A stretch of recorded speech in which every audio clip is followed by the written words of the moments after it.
Hello दोस्तों, स्वागत है आपके अपने YouTube चैनल ज्ञान पथ में। आज हम आप लोगों को बीएड प्रथम सेमेस्टर, कौन सा सेमेस्टर? बीएड फर्स्ट सेमेस्टर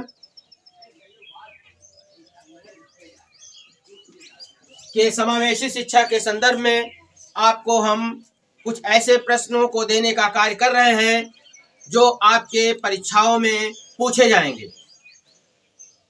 ऐसा हम सोच करके आप लोगों को ऐसे प्रश्नों को चुनाव किए हैं, ऐसे प्रश्नों को हमने ढूंढ ढूंढ करके निकाला है जो आपके प्रश्न पत्रों में आ सकते हैं।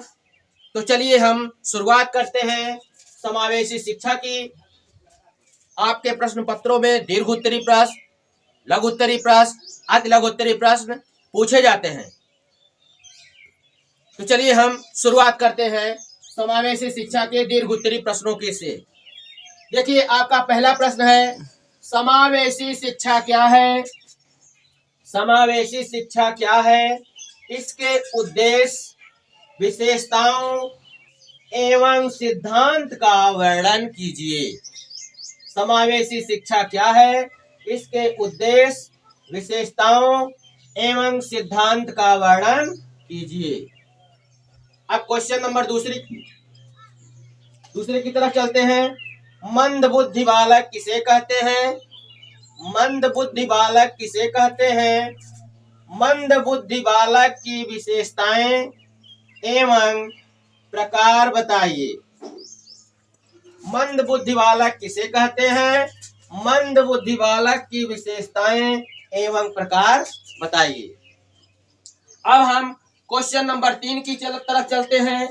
बाल अपराध क्या है? बाल अपराध क्या है? बाल अपराध के कारण एवं उसे रोकने के उपाय बताइए। बाल अपराध क्या है?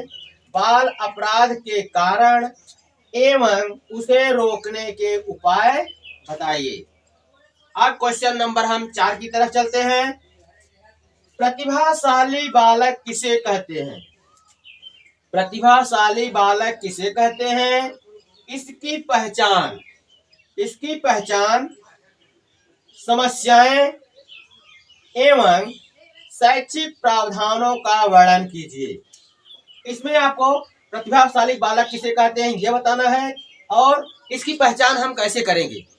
इसकी पहचान आप कैसे करेंगे? जो उसकी अपनी विशेषताएं होती है उसके आधार पर हम प्रतिभाशाली बालकों की पहचान करेंगे। इससे संबंधित उत्तर आपको इस प्रश्न में देना है। अब हम 5वें प्रश्न की तरफ चलते हैं कि श्रवण बाधित बालक किसे कहते हैं? कौन सा बालक? श्रवण बाधित बालक किसे कहते हैं? श्रवण बाधिता के कारण तथा उसकी विशेषताओं को बताइए। अब इस प्रश्न में आपको ये ध्यान देना है कि श्रवण बाधिता जो बालक होते हैं, श्रवण बाधित बालक होते हैं, कहने का अर्थ है जिनको सुनने में कठिनाइयां होती हैं, उनकी अपनी कौन कौन सी विशेषताएं होती हैं, उनकी पहचान आप कैसे करेंगे।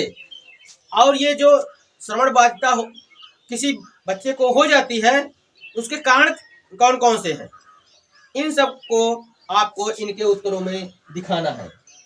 अब हम चलते हैं अगले प्रश्न की तरफ। दृष्टिबाधित बालक किसे कहते हैं? दृष्टिबाधित बालक की प्रमुख विशेषताओं को बताते हुए शिक्षा में किए गए प्रावधानों को स्पष्ट कीजिए। अब देखिए, 6वें प्रश्न में है, दृष्टिबाधित बालक किसे कहते हैं? दृष्टिबाधित बालक की प्रमुख विशेषताओं को बतलाते हुए शिक्षा में किए गए प्रावधानों को स्पष्ट कीजिए। इस तरह से हमने दीर्घ उत्तरी प्रश्न में 6 प्रश्नों को लिया है, जबकि आपको ये ध्यान देना है कि आपके परीक्षाओं में केवल 4 प्रश्न मिलेंगे और 4 प्रश्नों में से एक प्रश्न आपको करना होगा। ठीक है, 2 प्रश्न हमने इसलिए ज्यादा दिया है कि आपका कोई प्रश्न छूटे न, इसलिए हमने 6 प्रश्नों को दिया है। तो चलिए आपको हम आगे की तरफ ले चलते हैं जो आपके लघुत्तरी प्रश्न के रूप में पूछे जाएंगे। तो जिनको स्क्रीनशॉट लेना हो वो ले लें। हम आपको लघु उत्तरीय प्रश्न की तरफ ले चलते हैं, जो समावेशी शिक्षा में बहुत ही महत्वपूर्ण प्रश्नों के रूप में हम आपको देने का कार्य कर रहे हैं। तो पहला प्रश्न है, समावेशी शिक्षा के उद्देश्य क्या हैं? समावेशी शिक्षा के उद्देश्य क्या हैं, स्पष्ट कीजिए।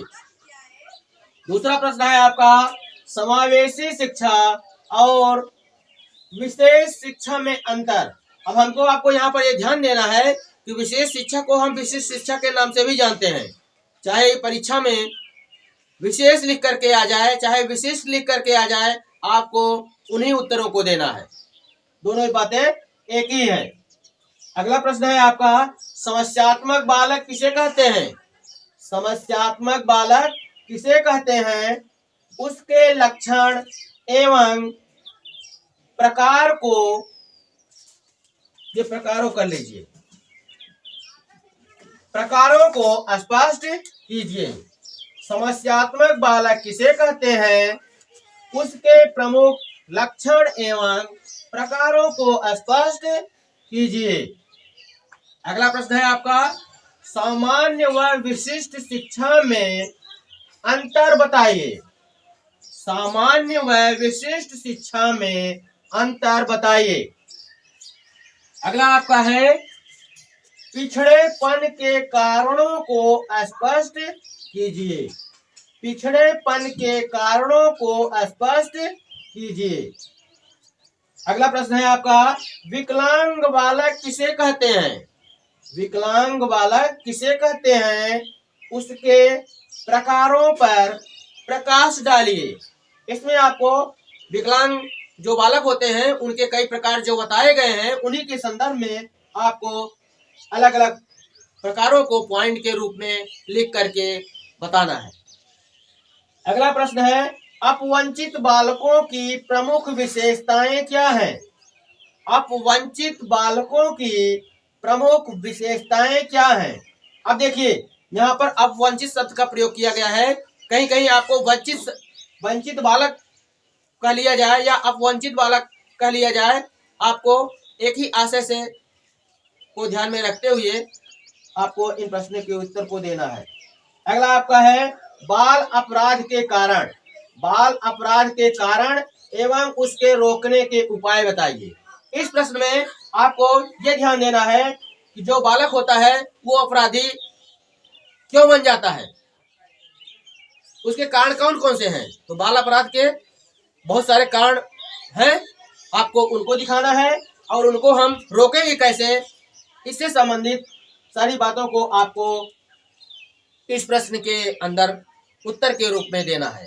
अब देखिए, जो ये लघुत्तरी प्रश्न है आपको हमने 8 प्रश्न के रूप में दिया, लेकिन आपकी परीक्षाओं में 8 प्रश्न नहीं दिया जाएगा। आपकी परीक्षाओं में 4 प्रश्न आएंगे और उसमें से आपको एक प्रश्न करना होगा, क्योंकि हमने इसको इसलिए ज्यादा दे दिया है कि यदि आप ज्यादा पढ़े रहेंगे तो निश्चित रूप से कोई ऐसा प्रश्न बचेगा नहीं जो आपका इस प्रश्न पत्र में न रहे। ये अब हम आपको अति लघुत्तरी प्रश्न की तरफ ले चलते हैं। तो इसमें आपका पहला प्रश्न है लैंगिक भेदभाव। पहला प्रश्न है लैंगिक भेदभाव। दूसरा आपका है राष्ट्रीय शिक्षा नीति 1986।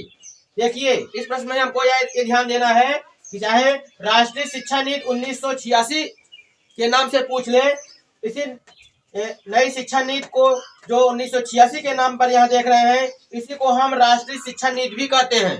राष्ट्रीय शिक्षा नीति 1986, दोनों को आपको ये देखना है कि दोनों बातें एक ही हैं, आपको वही उत्तर देना है। अगला प्रश्न है आपका भारतीय पुनर्वास परिषद 1986। अगला प्रश्न है आपका पीडब्ल्यूडी अधिनियम 1995। अगला प्रश्न है आपका अपवंचित बालक। अगला प्रश्न है आपका सृजनशील बालक की विशेषताएं। देखिए, सृजनशील जो बालक होते हैं, कहने का अर्थ है ऐसे बालकों की विशेषताओं को आपको इस प्रश्न के अंदर समाहित करना है। अगला प्रश्न है आपका पिछड़े बालक। अगला प्रश्न है दिवास्वप्न। अगला प्रश्न है आकलन।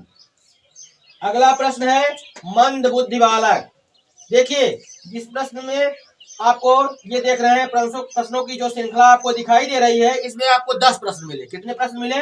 10 प्रश्न हम आपको देने का कार्य किए हैं, लेकिन आपकी परीक्षा में 10 नहीं पूछे जाएंगे।